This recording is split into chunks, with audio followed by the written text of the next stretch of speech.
रायगड जिल्ह्यातील नवीन अपडेट जाणून घेण्यासाठी आपले रायगड या यूट्यूब चॅनलला लाईक करा, शेअर करा आणि सबस्क्राईब. तर आपण ज्या नेहमीच्या झडपा लावतो ऑपरेशन करून, तर त्या झडपा मेटॅलिक असतात.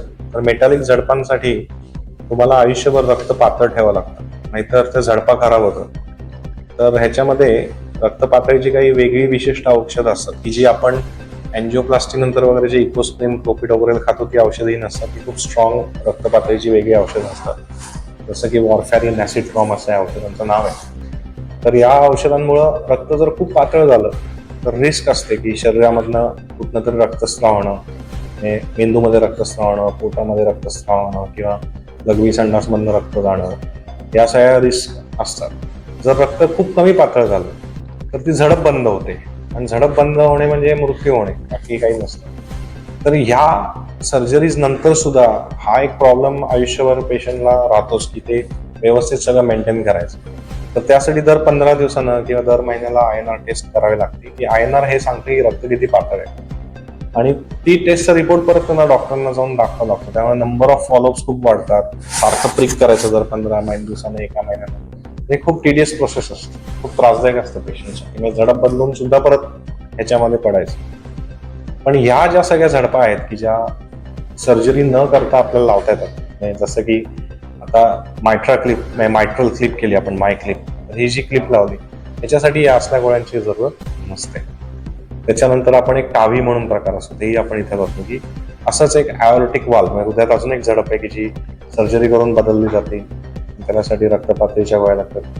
त्याही झडपांना रक्तपातळीच्या गोळ्या लागत नाही, म्हणजे कुठल्या, ॲसिट्रॉम आणि वॉरफॅरिन. पण ॲस्पिरिन, म्हणजे इकोस्प्रिन वगैरे या गोळ्या लाईफ लॉंग खायला लागतात. फक्त त्याला काही मॉनिटरिंग वगैरे काही असं जास्त लागत नाही. त्यामुळे पेशंटचं जे क्वालिटी ऑफ लाईफ राहते या प्रोसिजर नंतर, ती सर्जरीपेक्षा खूप जास्त चांगलं आहे. आणि ह्याच्यामध्ये अजून एक सांगायचं म्हणजे की इन फ्युचर जेव्हा या वाल सगळ्या खराब होतील एखाद्या पेशंटमध्ये, या सर्जरी न करून टाकलेल्या म्हणजे 10-15 वर्षांना खराब व्हायची शक्यता आहे, तर त्या खराब झालेल्या वॉलमध्ये पण वाल टाकता येते परत विदाऊट सर्जरी करून. आणि अशाही आम्ही केसेस केलेले आहेत की ज्या पेशंटला, आता आम्ही रिसेंटलीच त्याची पण आपण एक प्रेस मीट घेऊ नंतर, एक पेशंट रिसेंटली मायट्रल वॉल खराब झालेली होती पेशंटची, तर त्याला पण रिऑपरेशन करणं पॉसिबल नव्हतं. तर त्या खराब झालेल्या ऑपरेशन केलेल्या मायट्रल वॉलमध्ये आम्ही नवीन वॉल टाकून विदाऊट सर्जरी त्याची झडप उघडी केलेली आहे. त्याला TMVR म्हणतात, ट्रान्स कॅथेटर मायट्रल वॉल रिप्लेसमेंट. ती केस पण आम्ही एक 15 दिवसापूर्वीच आपल्या हॉस्पिटलला केलेली, which is also one of the very first cases in the whole city. तर त्याच्याबद्दल आपण सेपरेट एकदा परत भेटून बोलूया. होता की जे आपण मेटलचे व्हॉल्व लावतो त्याच्यामध्ये ते व्हॉल्व ॲक्च्युली जन्मभर चालायला पाहिजे, पण त्याची माणसं जी असतात ती क्लॉट होऊन किंवा रक्तपातळ खूप जास्त झाल्यामुळे मरतात. त्यामुळे रक्तपातळ करण्याच्या गोळ्या ज्या आहेत त्याचं मॉनिटरिंग आणि हे ते एवढं कठीण आहे की त्याच्यामुळे पेशंट्स मरतात. तर हा एक मोठा ॲडव्हान्टेज आहे की ह्याच्यामध्ये त्या प्रकारच्या गोळ्या घेऊन तसं मॉनिटरिंग करायला लागत नाही. आणि हा सगळ्यात मोठं आहे की भारतात बनलेली क्लिप आहे. जशा ह्या क्लिप्स अजून वापरल्या जातील तशी किंमत कमी होईल, प्रोसिजरची कॉस्ट कमी होईल, क्लिपची कॉस्ट कमी होईल आणि एक्सपर्टीज वाढतील, म्हणजे सगळ्या स्मूथली प्रोसिजर्स होतील. तो आज मेडिकवर हॉस्पिटल नवी मुंबई में हमने जो फर्स्ट माइक क्लिप केस किया है वो नवी मुंबई का पहला केस है. एंड मेडिकवर हॉस्पिटल्स पूरे 25 हॉस्पिटल है पूरे इंडिया में हैं फैले हुए, उसमें भी ये पहला केस नवी मुंबई में किया गया है. जो मेडिकवर का कमिटमेंट है providing the best of cardiac care, उसमें ये केस सबसे आगे रहा है. एंड आगे भी मेडिकवर हॉस्पिटल्स उनके इंफ्रास्ट्रक्चर्स, इक्विपमेंट, उसको लेके काफ़ी बढ़त करने वाले हैं.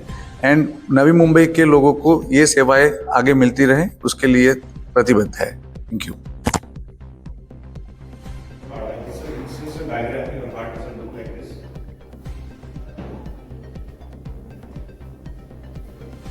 So, for example, this is your heart. This is the left side of the heart, and this is the right side of the heart. So, in this patient, angioplasty was done successfully. So this valve was leaking. So the function of this valve is to direct the blood from the upper chamber to the lower chamber.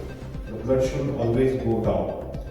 So once the valve opens, the blood goes down and then it closes. But in this patient, because of the valve issue, the valve was not closing well. So it was, there was a gap between two valves. So the blood was coming back. So it comes back to the heart, when it goes to the lungs, then जो बोलते हैं ना छाती में पानी हो गया, सांस लेने में दिक्कत हो गई, तो वो सब चीजें उसको हो रही थी.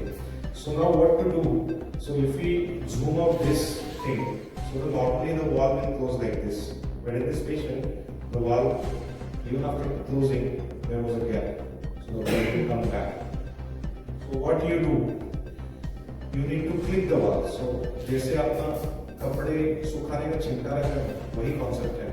वो चिमटे से वो दोनों पकड़ते हैं और उसको एक साथ लेके आके वो लीक बंद कर देते हैं. सो चिमटा इसको और इसको चिमटे से पकड़ के रखा तो वो वाल्व लीक नहीं होगा क्योंकि उसका गैप इसमें से बंद हो जाएगा. So how you do this procedure without opening the heart?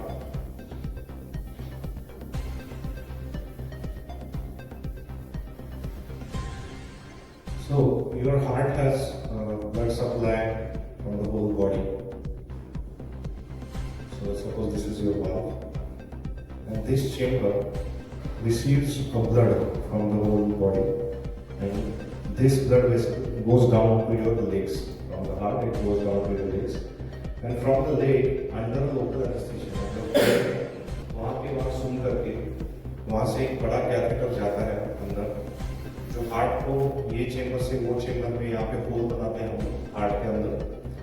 Hole बना के वो कैथेटर अंदर जाके वो यहाँ पे रेस्ट होता है और इसके ऊपर जो ऐसा क्लिप रहता है. So once we pull the catheter, the clip catches the valve, and that's how the mitral regurgitation, the leak, comes down. तो इसमें क्या है कि कन्वेंशनल जो प्रोसेस था उसमें हम लोग सर्जरी करते हैं. पूरा हार्ट ओपन करो, हार्ट को कट करो, उसके अंदर का जो वाल्व है वो वाल्व वहाँ पे सिला के डालना पड़ता है और वो सर्जरी 5 घंटे 4 घंटे चलता है.